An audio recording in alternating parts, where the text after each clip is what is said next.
Boa noite, a gente vai começar lendo Atos 12. Atos capítulo 12, que é um capítulo bem curto, não é um capítulo longo, tá? Não é um capítulo extenso. Deixa eu abrir aqui pra gente começar, pra gente iniciar. Ele inicia falando sobre a questão da perseguição, mais uma vez, a igreja sofrendo perseguição, mais uma vez a igreja sofria esse tipo de perseguição, e a gente vê aqui vamos dizer assim, o primeiro apóstolo que foi morto. Alguns poderiam dizer, mas e Estevão? Estevão, na verdade, ele não estava naquela composição dos 12 apóstolos, e aqui o primeiro que vem a morrer é Tiago, que vem logo no início ali, porque Herodes prende a ele e mata, como a palavra fala, a fio de espada. Logo depois ele prende a Pedro, porque ele entende, Herodes vê que o povo ali, o judeu, que era o que estava... A igreja perseguia, antes de chegar, a igreja estava sofrendo uma perseguição por dois lados, por dois caminhos. O primeiro caminho que ela vinha sofrendo era o caminho político, através de Herodes, e o segundo era o próprio religioso, através do povo judeu. Então, havia essa perseguição vindo de dois lados. Eu entendo que já mais próximo, inclusive foi uma coisa que eu comentei lá nos estudos, mais próximo dos fins dos tempos, mais próximo da volta de Jesus, isso ainda vai acontecer novamente, que é o quê? É uma perseguição da igreja, tanto por meio político, quanto por meio religioso. A gente já está, se você observar bem, se você se você fizer algumas observações e reflexões, você, eu, nós, a gente vai chegar no conceito de que a gente está vendo realmente isso, tá? Através da apostasia, evidentemente que aqueles que não se apostatarem, que forem os verdadeiros cristãos, eles serão, sim, de fato perseguidos. É uma coisa que eu creio, tá bem? E a questão política... É óbvio, é fato. O anticristo, para que ele possa reinar, ele precisa estar na liderança política de alguma forma, tá bem? Mas não é esse o intuito aqui do estudo, mas é só uma aplicação aí rapidinha para a gente. Então, no verso 2, vai dizer que o Tiago morreu, o primeiro apóstolo veio a falecer, depois Pedro novamente é preso por Herodes, mas ele não é morto por conta da Páscoa, que estava aqui no verso 3, que diz, vendo ser isto agradável aos judeus, isto é a morte de Tiago, prosseguiu, prendendo também a Pedro, e eram os dias dos pães asmos.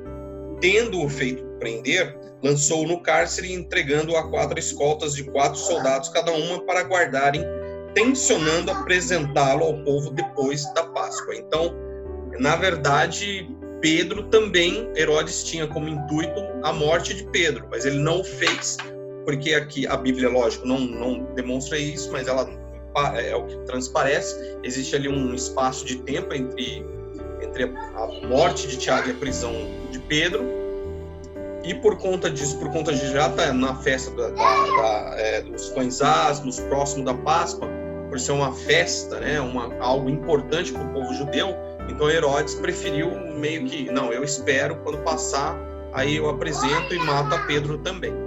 Porém, prosseguindo, lá a partir do verso 9, Pedro vai ser livre. Mas antes de adentrar nesse ponto aqui do versículo 9 em diante, se vocês se recordam, eu fiz lá um comentário lá no grupo, ao qual, para ter participação, eu fiz uma pergunta, né, que eu falei assim, eu gostaria de ouvir de todos vocês uma resposta, que cada um pode responder.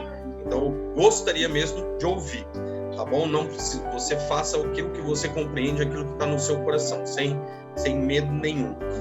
Então, a pergunta e aí quem quiser começar, tira do mudo e pode iniciar. A pergunta é, para você, o que é o reino de Deus? Como é o reino de Deus? Lembra que eu dei como exemplo para você poder refletir, para a gente poder refletir, que Jesus, por várias vezes, né, ele vem e apresenta assim, o reino de Deus é semelhante, o reino de Deus é como. Então, o que, na nossa visão, na sua visão, na visão de cada um, para que a gente seja abençoado nessa noite, o que é o reino de Deus para você? Como é esse reino de Deus? Quem gostaria de começar? Pode ser eu? Claro, com certeza. O reino de Deus são todos aqueles que professam a fé no cristianismo, que acreditam em Cristo, no caso. Próximo. Quem gostaria de falar? Vou falar aqui. Pode falar. Tá me ouvindo bem? Opa, com certeza. Para mim, o reino de Deus seria a manifestação plena e absoluta da vontade de Deus na Terra. Aliás, não sei se seria na Terra, aí a gente discute depois, mas seria a manifestação plena e absoluta da vontade de Deus. Eu faria um paralelo com, por exemplo, um reino. Um rei, antigamente, quando você tinha um rei, todas as leis sociais, as leis governamentais eram, digamos, impostas assim. Então a vontade prevalecia de acordo com a vontade do rei. Então o reino de Deus ou o reino do céu seria para mim a manifestação absoluta da vontade de Deus sobre as nossas vidas e sobre o mundo. Perfeito. Quem? Próximo.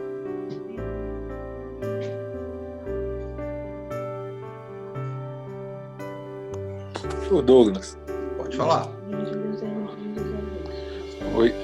Para mim e para Juliana, a questão aqui de reino de Deus seria onde Cristo é o rei. Então, logo, ele é o centro de tudo na nossa existência, né? No caso, ele deveria ou deve ser esse centro em tudo que nós vivemos, seja nas nossas atitudes, seja na forma de olhar as coisas e na forma de como tratar as outras pessoas. Tá ótimo. Quem é o próximo? Temos a Helena e a Natan ainda.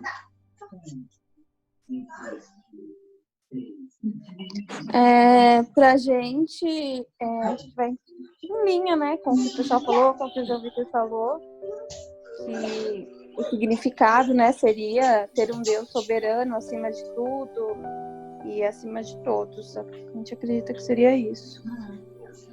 Tá bem. Tá? Muito obrigado. Enfim, conforme for passando aí, quem quiser falar mais alguma coisa pode falar, tá? Já vou colocar a minha parte aqui e sobre essa questão. Todos nós estamos certos, porque a gente precisa lembrar, como a gente sempre comenta, que a palavra de Deus, a revelação de Deus, ela está a todos nós. Eu sempre me recordo de Salmos 25:14, que vai nos dizer que aqueles que buscam a intimidade com o Senhor, a Ele revela a sua intimidade. Então, ou seja, quanto mais a gente busca, mais Deus vai se revelar, mais Deus vai se achar em nós. E todas essas respostas aí, elas são complementos. Nenhuma está sobrepondo outra, nenhuma está desfazendo outra, nenhuma está diminuindo outra, tá? Todas as respostas estão corretas, todas as visões estão corretas. Então eu vou fazer a minha complementação, que é para uma coisa. Antes de entrar, ou melhor, já iniciando como se fosse uma introdução dessa parte sobre o que seria o reino de Deus, e algo que até pelo nosso estudo aqui a gente vai conseguir enxergar, uma das coisas que a gente pode observar no reino de Deus, porque o reino de Deus, a partir do momento que você professa a fé em Cristo, você já faz parte desse reino. Esse reino já está na sua vida. Você já é cidadão do reino dos céus. Então você não senta no sofá e aguarda e espera o reino de Deus chegar para você falar, opa, agora eu vou viver essa vida. Não. A partir daquele momento é igual a Maitê. A Maitê nasceu, ela ainda não tem discernimento das coisas, ela ainda não é responsável pelas suas atitudes, ela ainda é totalmente dependente, enfim. Mas a gente não pode olhar e falar assim, então, a Maitê não é uma cidadã do reino da terra, ela não é uma brasileira, ela não tem essa nacionalidade. A Maitê não vai conquistar a nacionalidade dela no dia que ela tiver um discernimento pleno da vida. Muito pelo contrário. ela já é uma cidadã brasileira, ela já nasceu, então ela já tem essa cidadania. Assim somos nós também. Assim nós também somos. Então o reino de Deus nós já fazemos parte dele. Agora, o que nós precisamos é apresentar o reino de Deus para as pessoas. O que um cristão precisa é demonstrar o que é esse reino de Deus. Então, usando também o nosso país como exemplo, infelizmente, a gente sabe disso, lá fora o brasileiro ele tem de certo ponto, ele tem uma visão ruim, né? A gente sabe disso, que as pessoas lá de fora, se não todas, mas muitos, tem uma visão meio ruim de brasileiro, acha que o brasileiro tipo, cheio de falcatrua. Quando você pergunta do Brasil, é o país do samba, é o país da mulher fácil, enfim, né? Sem esticar mais, é isso daí, a gente sabe que essa é a visão. Então, nós precisamos também entender como é que nós precisamos apresentar o reino de Deus para as pessoas. Isso é que nós precisamos entender. A importância de nós demonstrarmos que o reino de Deus é algo bom, que o reino de Deus é algo maravilhoso para as pessoas. Vamos tentar também imaginar usando também o nosso exemplo de vida. Quando você pensa em fazer uma viagem, você não pensa em viajar para um lugar ruim. Você sempre vai pensar, se você gosta de praia, você quer sempre uma praia boa, você procura uma praia bacana. Vamos imaginar, você tem 2 praias lá. Uma você sabe que é poluída, uma você sabe que é perigosa, uma você sabe que não é legal para banho, e do outro lado você tem uma praia ali maravilhosa, você tem uma praia paradisíaca, como a gente poderia chamar. Evidentemente, eu não preciso nem perguntar, que todos nós aqui iríamos escolher viajar para qual praia? Para a praia paradisíaca, né? Para maravilhosa. A gente gosta de fazer turismo, principalmente quem tem condições para fazer isso, quando viaja, mais uma vez, viaja para onde? Viaja para os melhores lugares. A pessoa nunca vai olhar e vai falar, não, eu quero viajar, minha viagem de férias, eu vou viajar para o pior lugar da Terra. Eu vou viajar para um lugar onde, nossa, onde vai ser terrível. Não. Então, nós temos que ter essa consciência de que o reino de Deus deve ser apresentado como algo bom, algo maravilhoso para as pessoas. Porque, novamente, nós já estamos vivendo o reino de Deus. Estamos na Terra, mas já estamos debaixo desse reino. A nossa lei, a nossa Constituição, e aí a gente tem aqui advogados no grupo e eles entendem melhor do que eu sobre isso. A gente sabe que a Constituição é a lei máxima do nosso país, aqui no Brasil. Ou seja, qualquer outra lei, seja estadual, seja municipal, ou até mesmo se ela provê de âmbito federal, mas se ela ferir a Constituição, ela não tem valor. Por quê? Porque a Constituição Federal é a lei máxima, eu tenho uma palavra correta, eu tô com mater na cabeça, mas eu acho que eu tô muito zoado, muito errado isso daí. Mas ela tem uma palavra certa que dá para se usar. Então a Constituição Federal, ela é a maior lei que a gente tem. Nada pode ferir a ela, nada pode ir contra ela. Porém, quando você vira um cristão, o que acontece? Ele tem a lei do céu, ele tem a lei de Deus. E a nossa lei do céu, a nossa lei de Deus, o nosso código civil, está aqui, está na Bíblia. Se você pegar, você vai encontrá-lo. A verdade é essa. Eu, você, nós, a gente encontra o nosso código civil aqui dentro, na Bíblia. Então é isso que nós devemos buscar. É isso que nós devemos fazer. Esse deve ser o nosso conceito. Descobrir qual é a nossa lei. Como é que nós devemos viver, como é que nós devemos proceder. E, para fechar essa parte aí de fazer essas analogias com a nossa lei aí, com a Constituição Federal, tudo que a Constituição Federal ou a nossa lei do mundo for contrário à nossa lei mãe, a nossa lei matriz, que é a Bíblia, então tudo que for contrário, infelizmente para nós, infelizmente não, né? Felizmente, para nós a gente deve saber trabalhar contrapondo sobre isso, tá? Esse é um ponto. E é apenas, como eu falei, como introdução. O outro pontinho aí, ainda dentro da introdução, é que a gente precisa, até como está aqui aplicando no estudo, a gente precisa lembrar, a gente precisa estar consciente de uma coisa, de que para todas as... deixa eu ver o que eu vou usar isso aqui. Então, para todas, a vida para cada um, ela não é igual para todos nós. Então, isso é uma coisa que às vezes existe muito esse conceito de reflexão, mas a gente precisa lembrar que para uns, Deus livra da morte. Desculpa aí, não tá retinho, tá? E outros, Deus livra na morte.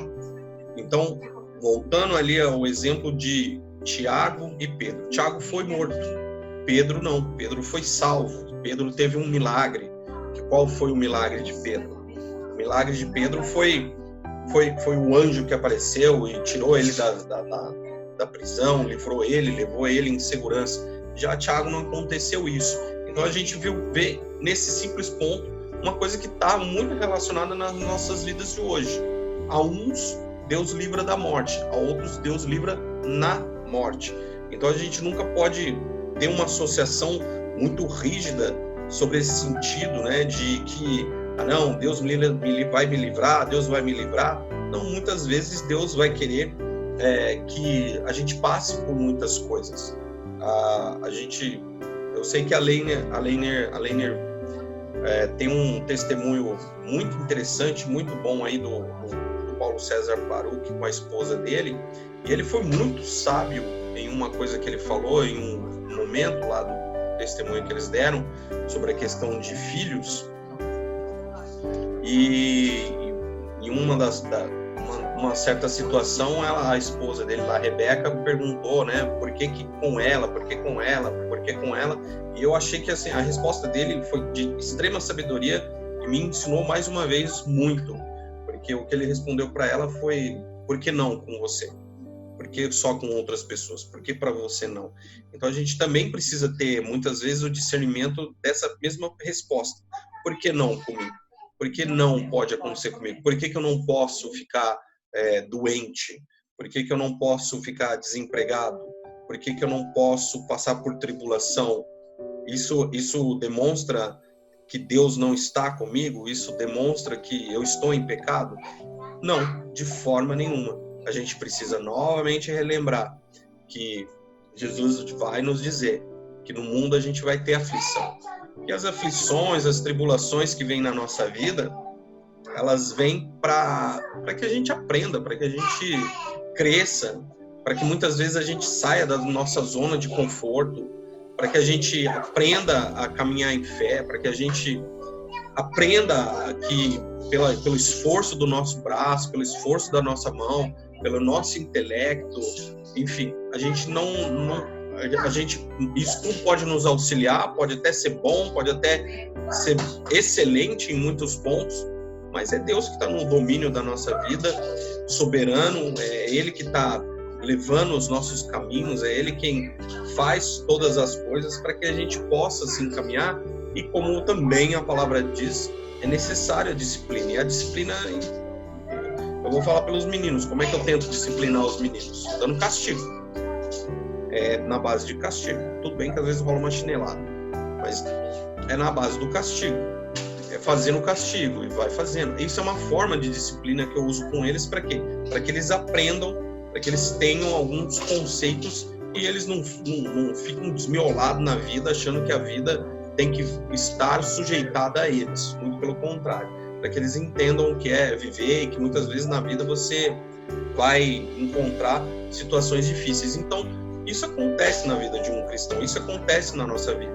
Muitas vezes a gente vai passar, sim, por situações bem difíceis, situações complicadíssimas, mas a gente precisa entender o quê? Que Deus está conosco. Às vezes isso pode parecer e soar aquela situação de é fácil falar, e realmente é fácil falar, difícil é viver, mas a gente precisa compreender que Deus sabe os nossos caminhos. Deus é que sabe as coisas ao qual nós estamos passando, ao qual nós estamos vivendo, e Ele sabe o que deve ser feito, Ele sabe o tempo certo. Eclesiastes 13, se eu não estiver enganado, agora eu me perdi, acho que é 6:8, Eclesiastes 6:8, deixa eu só pegar aqui, porque eu não quero falar errado. Eclesiastes 8:6. Eu sempre acabo invertendo. Eclesiastes 8:6 vai dizer assim: porque para todo propósito há tempo e modo. Então, ou seja, para todo propósito de Deus sobre a minha, sobre a sua vida, então há um tempo e há um modo para acontecer. Para alguns é coisa de dias, para outros é coisa de meses, para outros é coisa de anos. O modo para cada um é de uma forma diferente. Por isso que nós devemos sempre estar buscando no Senhor a nossa intimidade, a nossa relação com Deus. Para quê?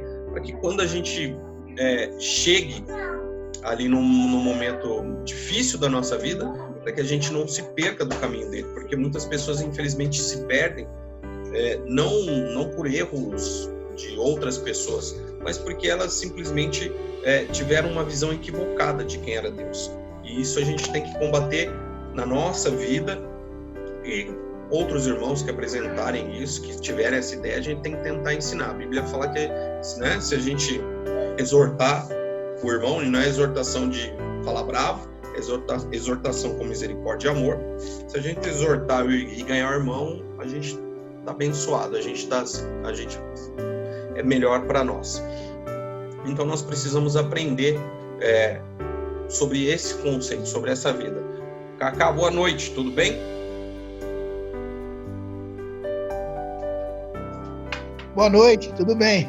Tudo bem, o Cacá entrou, eu vou fazer a pergunta para fazer a minha conclusão aqui do tema. Cacá, todo mundo respondeu, agora responde você, vai. O que é o reino de Deus para você? Como é o reino de Deus para você? Olha, o reino de Deus para mim é algo em que a vontade do Senhor é soberana, é manifesta e é executada. E aqueles que estão debaixo deste reino têm prazer em obedecer ao Senhor. O reino de Deus, eu creio que há também trabalho, não é um lugar só de descanso. O reino de Deus envolve aquilo que lá desde o início, antes da queda do homem, existia, que era a teocracia. E basicamente para mim é isso.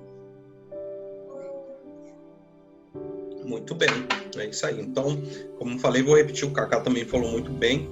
Então, tudo se complementa, vocês veem que tudo se complementa, alguns falam alguma coisa muito semelhante, se não parecida, mas todas as coisas se complementam sobre o que é esse reino de Deus, o que é o reino de Deus. Ele não é difícil, ele não é complicado, não é complexo, ele é simples, e cabe a nós ali buscar. Fazendo aqui, como está aqui no nosso estudo, a gente vê também que isso é algo que a gente tem que levar para refletir, que é, como diz aqui o estudo, que na prisão dos crentes, na prisão ali de Pedro, não houve revolta popular, não houve abaixo-assinado, e ninguém foi correr para a autoridade. Tá? O que os cristãos ali, os crentes na época fizeram? Eles foram orar, fizeram orações fervorosas, e as orações deles é que moveu o coração do rei soberano Deus, para que um anjo viesse a salvar. Essa pergunta, e agora sim eu vou falar mais um pouquinho, responder a pergunta que eu mesmo fiz para vocês, eu vou colocar minha complementação a tudo que vocês maravilhosamente falaram. Essa pergunta, ela veio para mim porque durante essa semana eu estava, enfim, né, nesses tempos que a gente vai refletindo, vai pensando um pouco mais sobre a palavra de Deus, e eu estava vendo algumas coisas e surgiu isso na minha cabeça.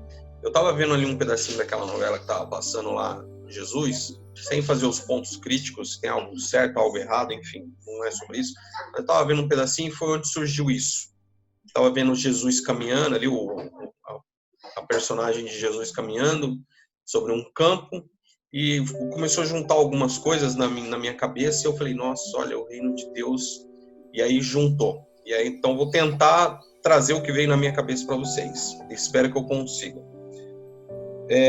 eu imaginei da seguinte forma, que o reino de Deus ele é uma coisa também muito, muito simples. Às vezes a gente fica lutando tanto, correndo tanto atrás de tanta coisa. Lembra que Jesus vai falar assim, olha, não adianta vocês ficarem correndo atrás de coisas que o ouro e a traça corroem, essas coisas materiais, né, vamos assim dizer também.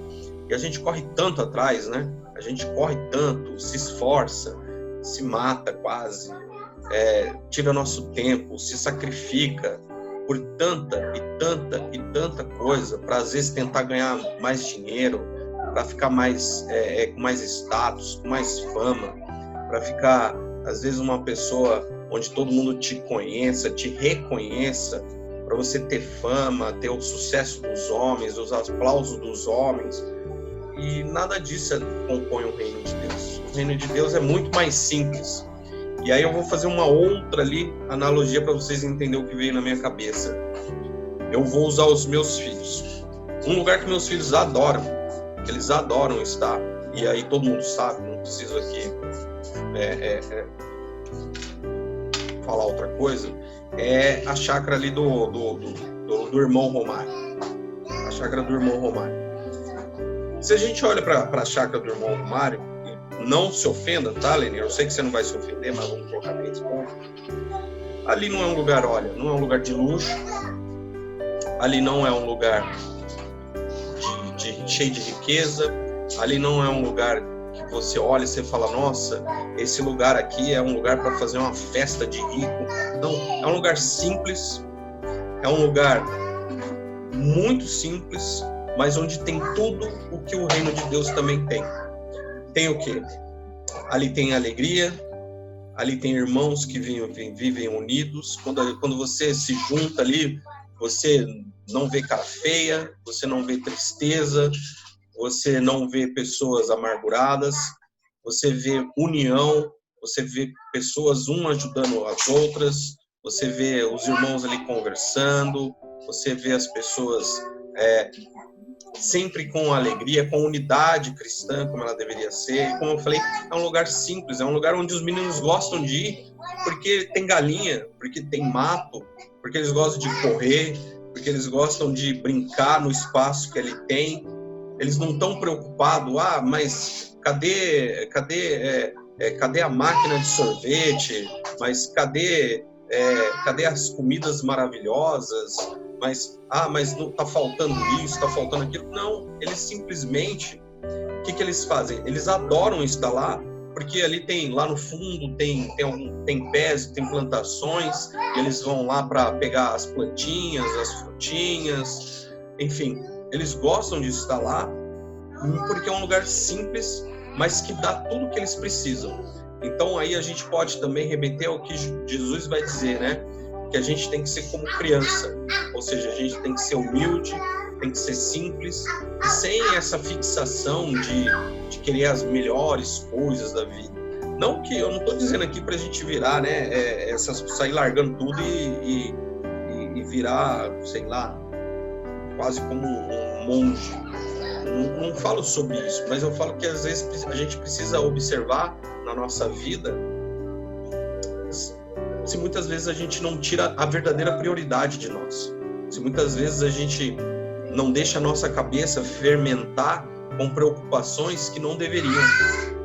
Porque a gente tem comida, graças a Deus, na nossa mesa, ainda que seja mais simples, mas a gente tem uma boa casa, ainda que seja mais simples, mas a gente tem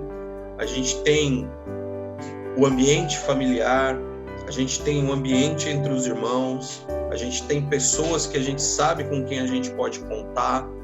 Enfim, a gente tem coisas simples, básicas, mas que são tudo.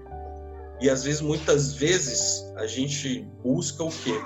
A gente busca coisas maiores. Muitas vezes a gente se preocupa com coisas maiores. Muitas vezes a gente corre atrás daquilo que, como a Amanda fala muitas vezes para mim, e é verdade, a gente corre atrás daquilo que não é pão. A gente fica se matando e a gente cria, muitas vezes a gente cria tribulações para nós mesmos, porque a gente fica ambicionando coisas que a gente Não deveria. Deveria, muito pelo contrário, fazer como diz em Mateus: buscar em primeiro lugar o reino dos céus e a sua justiça, e as demais coisas serão acrescentadas. Então, que nessa noite a gente possa ficar com tudo isso que a gente falou e com o que eu falei. E que a gente possa buscar o verdadeiro reino de Deus, que é como a gente colocou, como cada um aqui falou, que é Deus ser soberano na nossa vida. E muitas vezes Deus ser soberano na nossa vida é onde a gente vai perder coisas que lá atrás a gente tanto queria. Muitas vezes a gente olhar e falar, não conquistei isso, mas se Deus é soberano na nossa vida, a gente não conquistou porque não era para conquistar. E ponto. Porque tudo que nós temos que conquistar, em Deus a gente conquista. Isso é um fato. Isso é um fato e uma fé que a gente precisa ter no nosso coração. É saber que nós vamos conquistar aquilo que é de Deus para nós. E lembrar aquilo que eu falei agora há pouco. Muitas coisas na nossa vida, elas vão acontecer. E a gente não tem que falar, por que comigo? Ou, não, por que isso aconteceu comigo? Por que não com você? Por que não comigo? Muitas coisas vão acontecer de fato. Muitas coisas vão ser reais no nosso meio, tá? Então, eu vou abrir para quem quiser falar, se alguém quiser falar mais alguma coisa, para a gente poder encerrar. E se eu não conseguir explicar direito, pelo menos a minha posição, eu peço que vocês me perguntem novamente.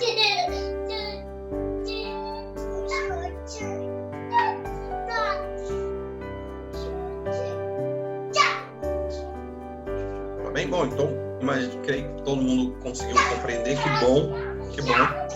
Tá? Eu espero que nós tenhamos aí um final de semana maravilhoso. Agradeço a sua participação mais uma vez aqui nessa noite, nesse estudo.